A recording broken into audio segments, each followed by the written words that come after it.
Om Swastiastu, salam sejahtera untuk semua. Lama nggak live ini, jadi sekarang kita coba diskusi ringan ketika saya membaca berita Pemkab Badung yang sebelumnya adalah daerah nomor 2 terkaya di Indonesia, itu akan meminta ke pusat biaya untuk menggaji ASN. Berarti ada kesulitan likuiditas, ada kesulitan keuangan akibat DAU yang lebih sedikit didapat, karena kemarin dengan penghasilan Badung yang cukup besar, lalu DAU-nya mengecil, tetapi kemudian dari aspek yang lain lebih banyak. Nah, porsi anggaran untuk gaji ASN menjadi kesulitan. Jadi ASN di Badung sekarang sedang diusulkan untuk pembiayaan gajinya dari pusat. Nah, bagaimana kemudian kalau setelah Badung yang kaya raya di Bali seperti itu, kemudian akan diikuti oleh daerah-daerah lain? Ini sudah menjadi bukan lagi bagaimana, ini menjadi masalah yang serius, karena kalau itu terjadi, itu rentetannya panjang sekali. Tentu ini berangkat dari PAD yang jeblok akibat pariwisata yang tidak dibuka. Jadi ini sudah menjadi benang kusut yang tidak diurai oleh pemimpin kita di Bali.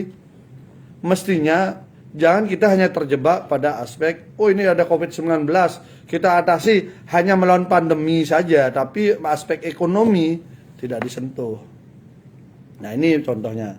Makanya warning kasus Badung ini menjadi warning bagi kita semua, mungkin juga di seluruh Indonesia, bahwa kalau sudah penggajian sudah menjadi masalah bagi sebuah kabupaten, apalagi untuk bisa melakukan pembangunan di daerah. Nah, itu bahasa lainnya lampu kuning. Kalau lampu kuning menuju lampu merah, berarti daerah itu bisa kolaps kalau sudah tidak bisa menggaji karyawannya atau pegawainya. Ada dua dimensi yang harus dilihat dari aspek ini, isu ini. Pertama, apabila dana untuk para ASN ini tidak sampai dengan cepat, maka dia akan bisa melambatkan lagi pertumbuhan ekonomi. Karena para ASN ini adalah lokomotif daripada pergerakan ekonomi di bawah, karena dia mendapat gaji rutin. Dia dapat gaji rutin, dia belanjakan rutin di daerahnya, maka dari situ menjadi stimulan pertumbuhan ekonomi. Di sisi yang lain, yang kedua, apabila semua nanti minta bantuan tambahan ke pusat, maka pusat sendiri pun juga akan jadi kewalahan juga. Nah, ini akan menjadi masalah nasional yang luar biasa. Karena itu saya kira Bali harus segera mengurai benang kusut ini dengan lebih berani. Contohnya, dulu udah pernah saya ceritakan bahwa ini kita bukan lagi ngomong soal swab test, rapid test yang aturannya nggak jelas, artinya virus dimonitor dari kertas dan kertasnya diatur dari berdasarkan hari. Hari ini 14 hari, besok 3 hari, habis itu sekarang 1 kali 24 jam. Virusnya dikasih aturan dengan waktu dan kertas saja. Bukan di sana kita. Tapi bagaimana mengurai benang kusut ini agar bisa segera penyihatan untuk Bali secara keseluruhan dilakukan. Pertama, tentu protokol kesehatan. Dan protokol kesehatan ini kuncinya adalah kesadaran.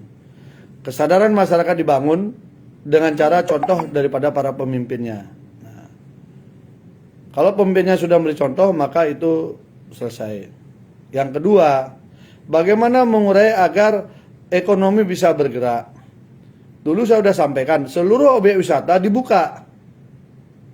Seluruh objek wisata dibuka, dilengkapi dengan fasilitas Genos, alat deteksi untuk COVID-19 dengan menggunakan napas, tiupan napas yang ditemukan oleh UGM, dan sekarang sudah di Jakarta kalau kita naik kereta sudah mulai menggunakan itu, dan ini sudah bisa dilakukan di Bali. Semua daerah itu dibangun. Kemudian yang kedua, semua daerah pariwisata sudah disiapkan. Kalau orang nggak datang maka tidak akan bisa. Berarti harus diatur bagaimana kedatangan orang. Syarat itu adalah cabut semua syarat untuk rapid test antigen. maupun swab tes PCR. Cabut sudah. Saya adalah orang yang bolak-balik ke Bali dengan proses itu sebenarnya sudah bisa saya menghitung pengalaman saya bahwa itu kertas dihapus saja. Paling yang rugi importir alat kesehatan itu ketika ke Bali, itu aja yang rugi. Tapi masyarakat secara umum tidak. Nah, yang diganti adalah dengan alat Genus. Orang datang langsung dites 10-15 menit ada hasilnya.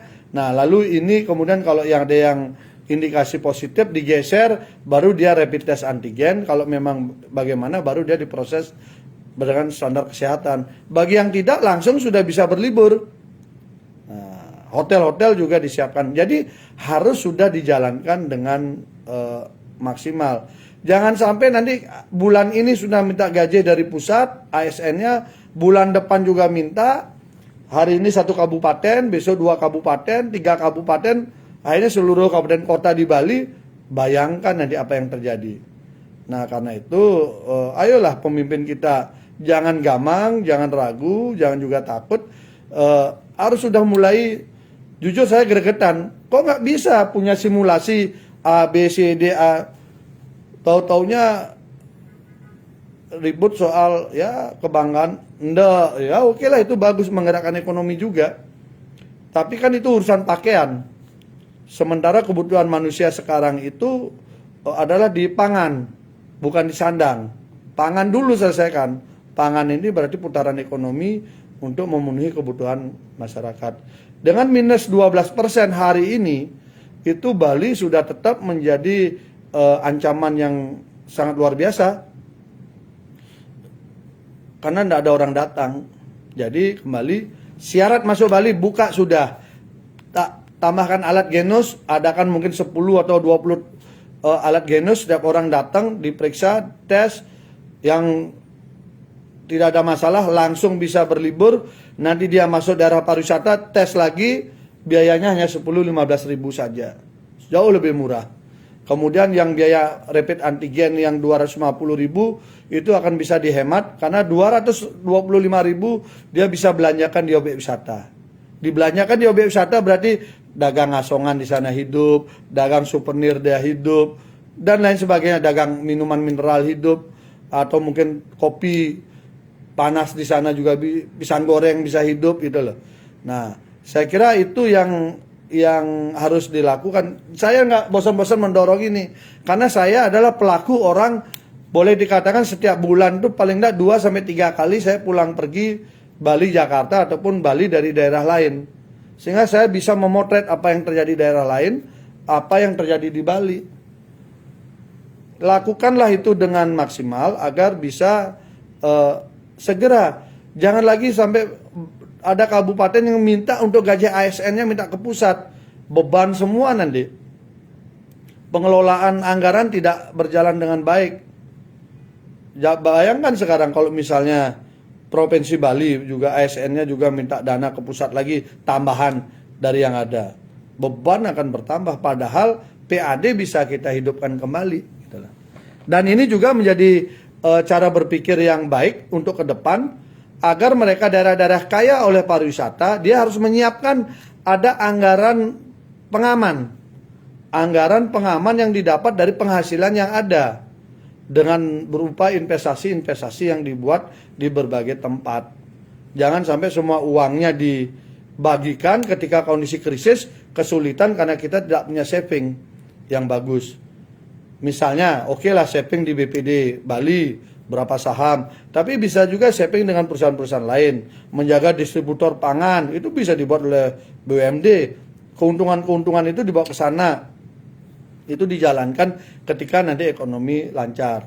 Jadi ke depan saya kira pelajaran berharga dari COVID-19 ini bagi Bali adalah ketika uang banyak, dikembangkanlah menjadi investasi-investasi, jangan dihabiskan hanya untuk bansos-bansos saja. Apalagi bansos yang dibagi-bagi merusak tempat suci yang punya nilai sejarah, nilai sejarahnya hilang, bangunan-bangunan yang punya masuk cagar budaya jadi hancur hanya karena mengejar bansos. Ini saya kira perlu diubah.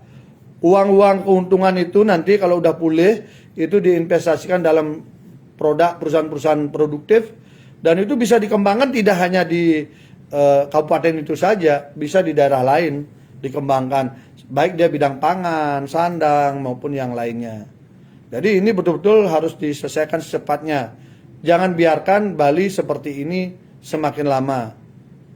Bagi saya, kalau saya, mohon maaf, kalau saya tidak akan pakai rapid test antigen. Saya tidak akan pakai swab PCR, hanya menguntungkan beberapa orang importir alat kesehatan tersebut. Saya akan pakai Genus saja, yang produk anak negeri dari UGM, yang sudah dapat sertifikasi juga dari BPOM dan semua Satgas COVID. Itu dipakai, itu diadakan secara massal, masyarakat dibuka semua beraktivitas apa adanya.